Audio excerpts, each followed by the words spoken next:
네, 안녕하세요. 한 대한민국에 소속된 국민으로서 이 대한민국이 되게 잘 되었으면 하는 바람을 가지고 제가 개인적으로 생각하는 이 코로나 프레임에 대한 제 의견을, 제 생각을 좀 이야기해 볼까 합니다. 우선은 제가 대한민국의 어떤 국민이라는 것에 대한 자부심을 되게 크게 갖게 된 계기들이 좀 있었는데요. 이제 그게 이제 제가 세계 일주를 할 때, 사실 어느 누가 절 알겠어요. 아무도 모르죠, 저를. 예. 근데 사람들은 저한테 물어봐요. Where are you from? 어느 나라 사람이냐? 물어볼 때, 저는 코리아, 뭐 한국, 뭐 이렇게 이야기를 할 때마다 그들은 저를 반겨줬어요. 김치, 손흥민, BTS, 뭐 등등등 여러 가지로 여러 가지 그들이 가지고 있는 한국의 이미지를 가지고 저를 바라봐 주더라고요. 만약에 제가 어느 국가에도 소속되어 있지 않은 한 개인으로 존재했다라고 하면은 어느 누가 저한테 이런 말을 해주면서 친근하게 다가와 줄 수 있었을 거며 뭐 이런 부분들에 있어가지고 대한민국 국민이라는 것에 대한 자부심과 감사함을 저는 여행을 하면서 되게 많이 경험을 했거든요.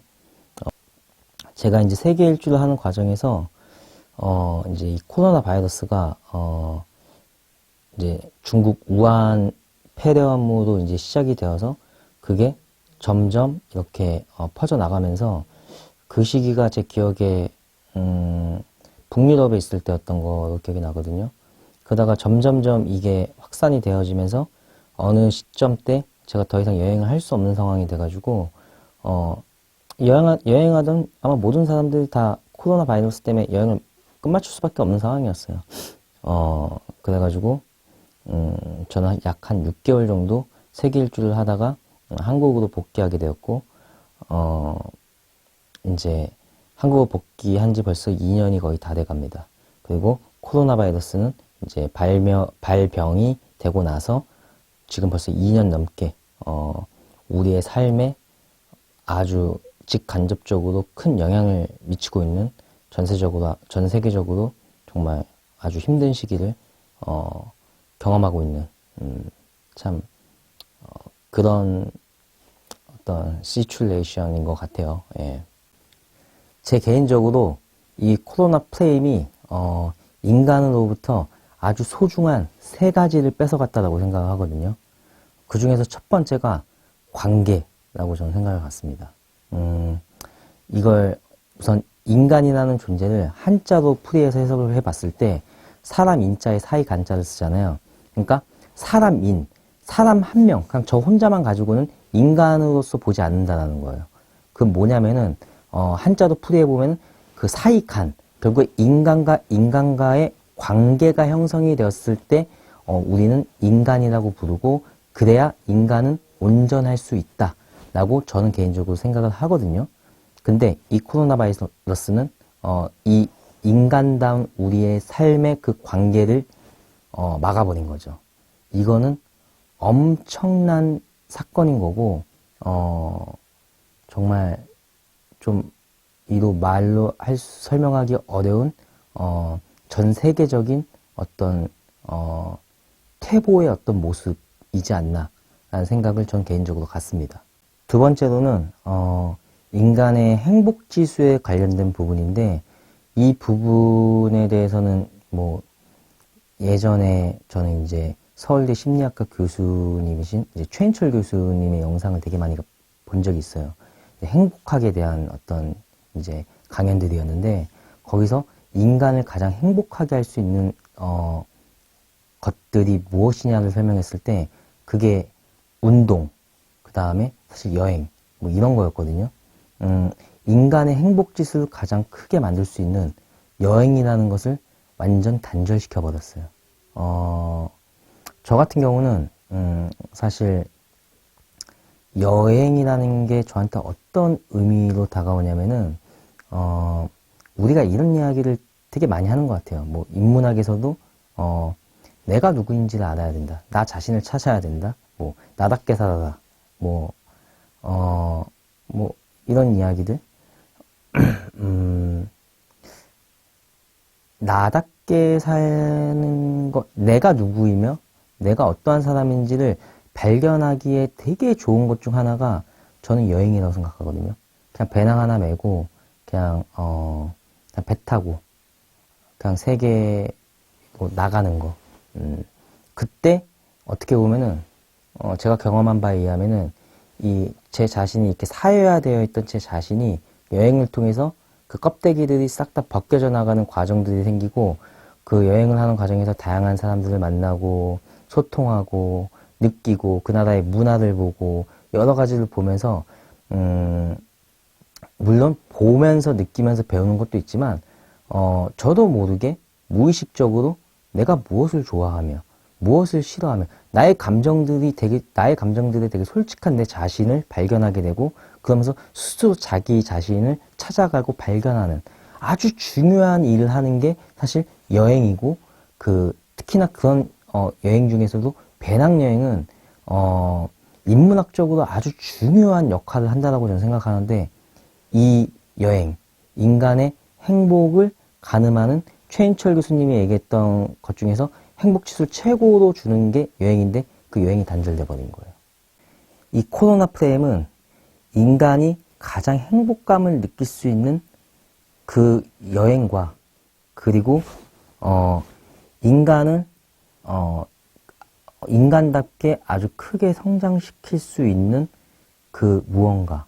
그래서 사실 제 개인적인 생각이긴 한데 이런 어떤 배낭여행 같은 이런 나의 것의 여행들이 사실 창의적이고 창조적인 사람을 만드는데 전 아주 큰 일조를 한다라는 생각을 하거든요. 여행에는 정말 그런 놀라운 힘이 있다고 저는 생각을 하고 전 실제 직접 경험을 해봤기 때문에 너무 잘 피부로 와닿는 지금 이야기이긴 한데 이거를 뺏어 가버린 거예요. 근 2년 넘게 지금 세계적으로 여행이 막혀버렸다라는 거는 동시에 저는 어떻게 그걸 해석하냐면은 훌륭한 인재들이 만들어질 수도 있는 그 기회를 우리도 모르는 사이에 사실 잃어버렸을 수도 있다라는 거예요. 그런 인재를 본인이 그런 사람임을 알게끔 만드는데 되게 엄청난 힘을 가지고 있는 그 여행. 그것을 코로나는 빼앗아가 버린 거죠. 또 특히나 이제 저 같은 경우는 여행을 가고 싶어도 갈 수가 없는 게, 저는 보험 세일즈를 하는 사람이다 보니까, 사람을 만나는 게 일인데, 우선은 여행을 갔다 오면은, 해외로 나갔다 오면은 자가격리를 해야 되고, 자가격리를 한다는 것 자체가 저한테 엄청나게 큰 타격이고, 동시에, 여행을 갔다 왔다라는 그 자체만으로도 이 코로나 프레임 안에서 보게 되면은, 타인이 여행을 갔다 온 나에 대해서 어떻게 바라볼지, 혹시라도, 저 사람은 좀 당분간 만나면 안 된다. 라는 이런 선입견을 줄 수 있다는 생각 때문에 그런 두려움이 절 움직이지 못하게 만드는 것도 되게 크거든요. 아주 현실적으로 돈을 벌어야지 먹고 살 거 아니에요. 돈을 벌어야지 기본적인 삶을 유지해 나갈 수 있는 거고, 그래야 그 돈을 가지고, 내가 힘들고, 좀 이렇게 좀 뭔가 어려운 것들을 좀 극복해낼 때 잠깐 해외 나갔다 오면서, 여행을 통해서 회복시키고 충전시켜서 다시 이 사회와 맞짱 떠서 부딪힐 수 있는 힘을 가져올 수 있는 그 근간을 갖다가 이 코로나 프레임은 뺏어간 거예요. 저한테 있어서는 아마 제 말에 공감하시는 분들이 많지 않을까 싶고 저한테 있어서는 너무나도 슬픈 일이 아닐 수 없습니다. 그리고 이 코로나 프레임이 우리에게 뺏어간 세 번째 가치가 뭐냐면은 경제 파탄이에요. 네. 좀 극단적으로 표현해서 좀 너무 세게 좀 얘기를 했나 싶기도 한데 경제의 어려워짐인데 미국이 세계적으로 최대 강국일 수 있는 이유는, 뭐 여러 가지 이유가 있겠지만, 제가 봤을 때 내수시장이 강하기도 하고, 동시에, 전 세계적인 최고의 소비 국가이기 때문에 가능하다고 생각하거든요.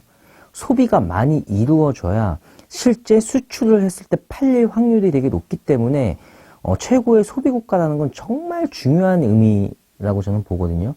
근데 이 코로나 프레임은 세계를 단절시키면서 경제 교류를 갖다 잃게 만들고 소비를 잃게 만들면 통해서 나가질 못하니까 뭘 사 먹지도 못하게 뭐 사 먹거나 하는 거에 대해서 약간 부담을 가지게 되고 이제 어떤 시간적인 제약이나 그 다음에 사람의 어떤 그 구성원들의 숫자에 대한 제약들로 인해 가지고 특히나 지금 한국의 자영업자들이 엄청나게 힘들어하는 상황들이 지금 연출이 됐고, 이 코로나 이 프레임을 바탕으로 해가지고 여행이 단절되다 보니까 여행사 쪽 관련된 일들이 다 무너지기 시작하고, 뭐 그 다음에 이제 스튜어디스라든지 뭐 그 다음에 뭐 파일럿이라든지 뭐 공항 항공 쪽에서 일하는 사람, 면세 쪽에서 일하는 사람들 다 무너져 내리는 거죠. 그러면 그 사람들이 어떻게 되냐면 자연스럽게 실업자가 되는 거거든요. 그러니까 엄청난 경제적 손실과 타격이 사실 생길 수밖에 없었던 거죠. 우리는 이 코로나 프레임으로 인해서 아주 귀중하고 소중한 세 가지를 잃어버렸습니다.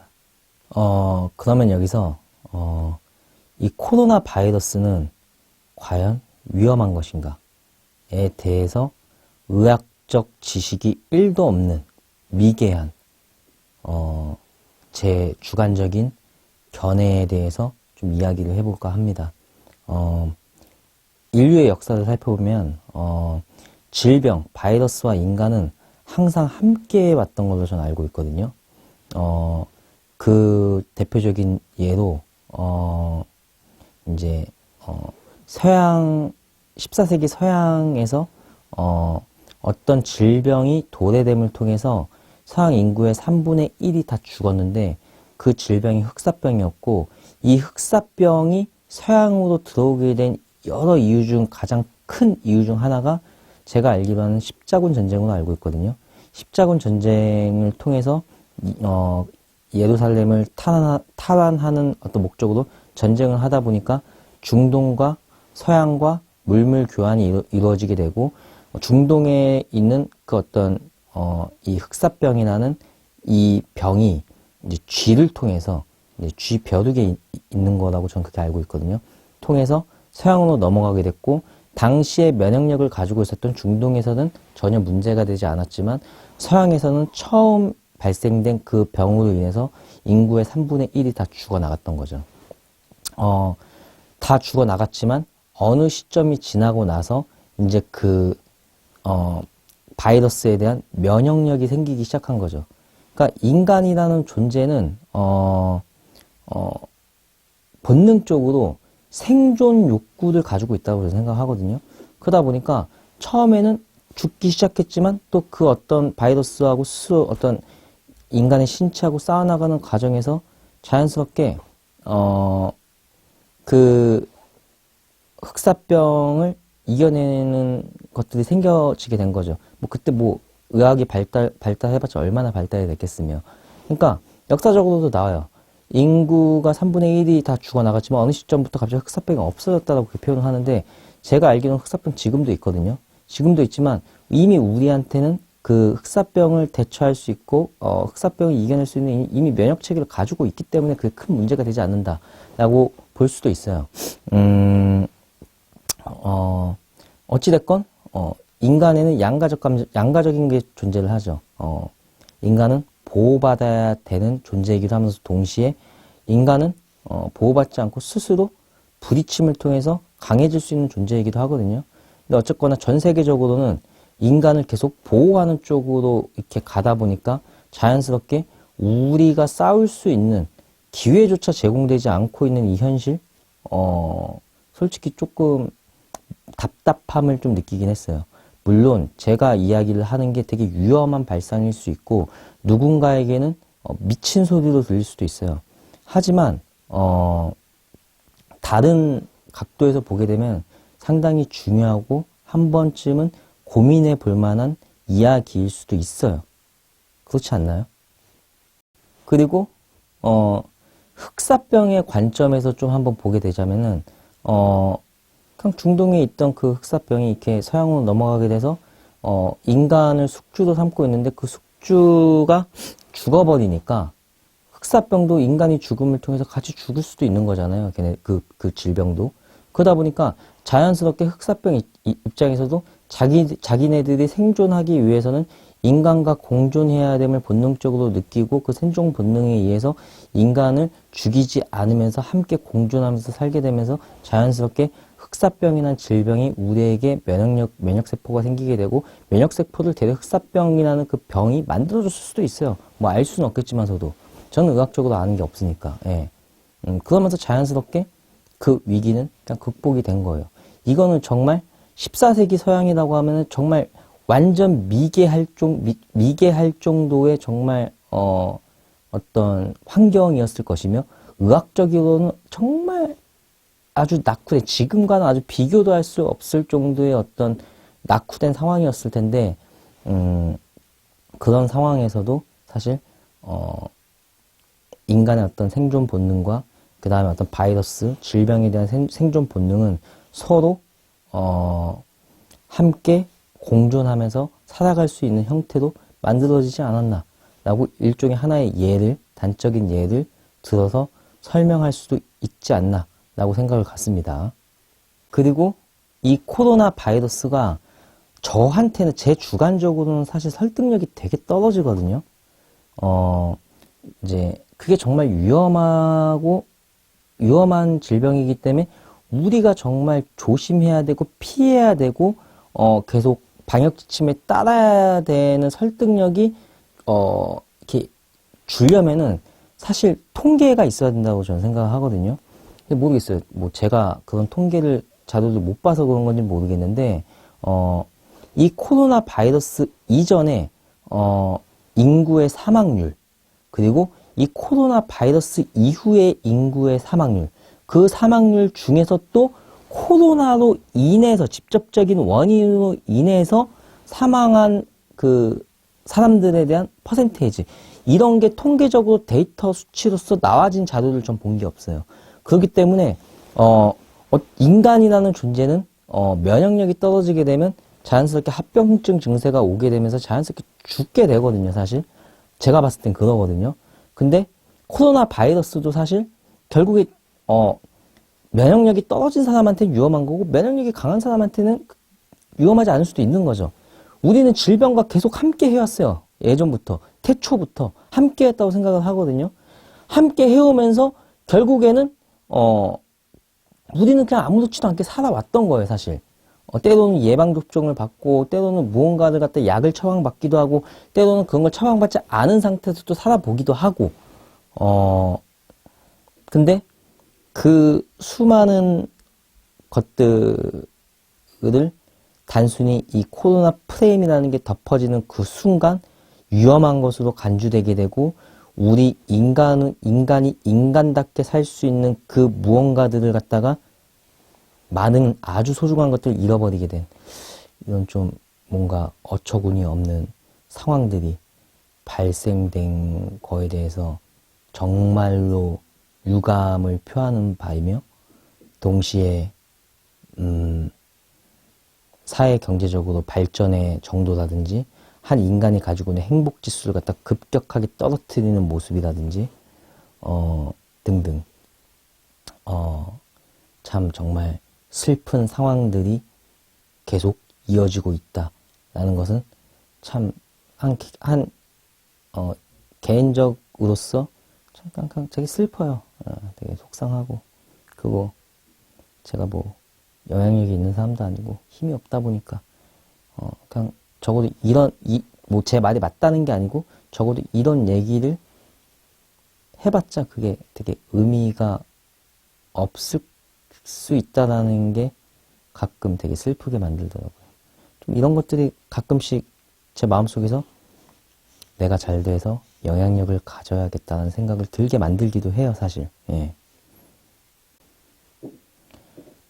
그리고 이 코로나 바이러스에 대한 방역 지침, 대한민국의 방역 지침은 솔직히 좀 공감하기가 정말 저는 힘들었거든요. 뭐 예를 들면은 밤 9시까지 밤 9시 이후에는 다 가게를 닫는다. 그리고 4인 이상, 6인 이상은 들어올 수 없다. 그러면은 사실 우리가 출퇴근할 때 지하철이나 버스나 이런 건 어떻게 설명이 가능하냐는 거예요. 지하철 타면은 사람들이 꽉 찬 상태에서 마스크를 쓰고 있는데 그게 더 위험한 거 아니냐는 거죠. 그 버스는 어떻게 설명할 것이며. 너무 저는 좀 그런 좀 상식적이지 않은 상황들이 대체 방역을 중요하게 생각하는 정부는 대체 무슨 생각으로 그런 행동을 하는지 공감이 정말 거의 되질 않아요, 사실. 설득력이 너무 떨어지는 거죠. 그리고, 그런 걸로, 이게 만약에 그렇게 위험했으면은, 누가 지하철을 타면서 출근을 하려고 하겠어요. 그렇게 떼거지로. 예. 이게 뭔가 좀 앞뒤가 맞지 않는 되게 상식적이지 않은 상황들을 보면서 되게 황당하기도 하고, 대체 이게 뭐지? 대체 뭘 어떻게 살아야 되는 건지에 대한 생각까지 들게 만들 정도다 보니까 좀 심각한 것 같아요, 진짜. 그리고 이 코로나 프레임으로 인해서 이제 정부의 어떤 방역 지침이 인간의 어떤 우리 개개인들의 개인 정보들이 계속 노출되는 상황들이 사실 발생이 됐잖아요. 예, 그러니까 어딜 갈 때마다 QR 체크를 해야 되고, 내가 열이 있는지 없는지 체크해야 되고, 해외에 나갔다 온 적이 있는지 없는지도 뭘 체크해야 되고, 써야 되고, 우리의 위치들은 계속 노출되기 시작하면서 개인이 가질 수 있는 개인 정보에 대한 계속 보호받을 권리를 잃어가는 모습과, 그게 좀 정도를 넘어섰다는 생각이 드니까 약간 불쾌하게 느꼈던 적이 저는 좀 꽤나 여러 번 있었거든요. 그런 부분들도 되게 또 본질로 돌아가게 되는 거예요. 이 질병이 정말 그렇게 위험한 질병인가? 과연 정말 그런 건가?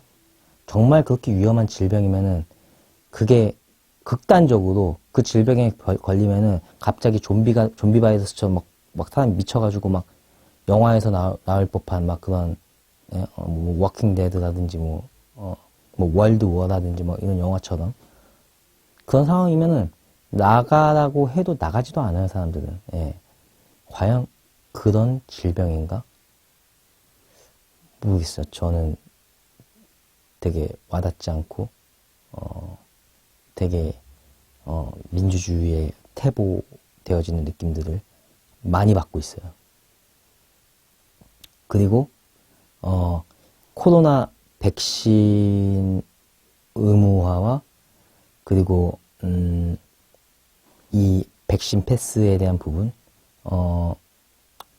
솔직히 또 이해가 되지 않는 부분은 코로나 백신을 맞지 않은 사람들이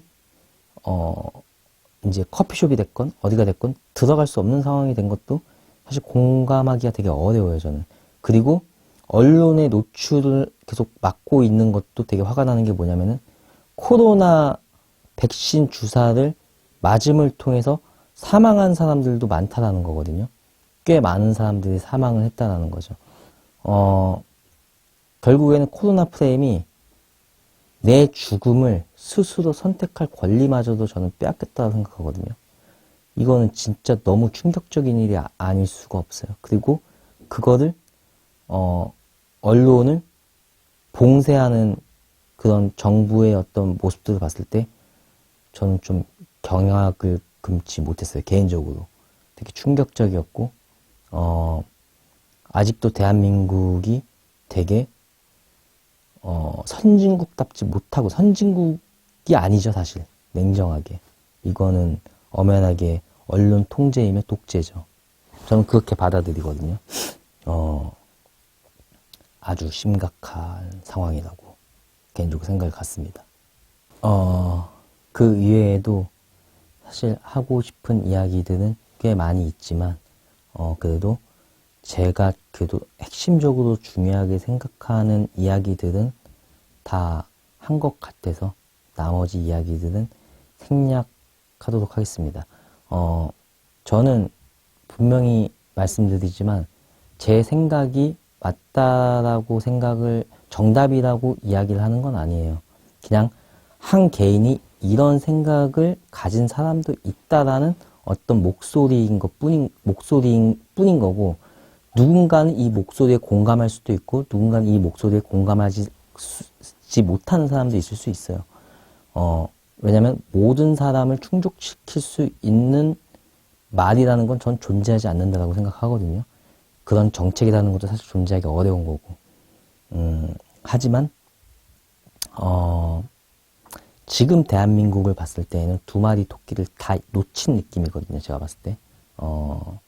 이 코로나 바이러스 문제로 인해 가지고 어떻게 보면은 어떤 경제적 퇴보와 자영업자의 어려움 등등, 차라리 방역을 최대한 빨리 그냥 끝내버리고 없애버리고, 그 다음에 코로나 확산자가 생기면 치료에 전념하면서 빨리 방역 해제를 시켜가지고 경기는 살렸으면 어땠을까라는 생각도 개인적으로 들어요, 저는. 여튼 되게 안에 답답함이 있고 좀 그렇습니다. 예.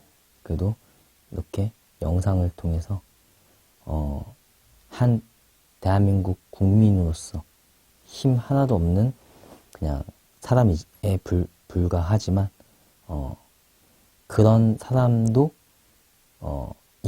저도 인간이기 때문에, 그리고 대한민국의 소중한 국민 한 사람이기 때문에, 그 소중한 국민 한 사람으로서 저의 개인적인 생각을 이렇게 유튜브를 통해서 전달해 보려고 합니다.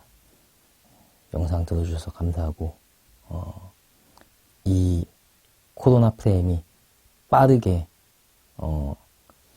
종식되고 일상으로 복귀되었으면 하는 바람을 간절히 갖습니다. 감사합니다.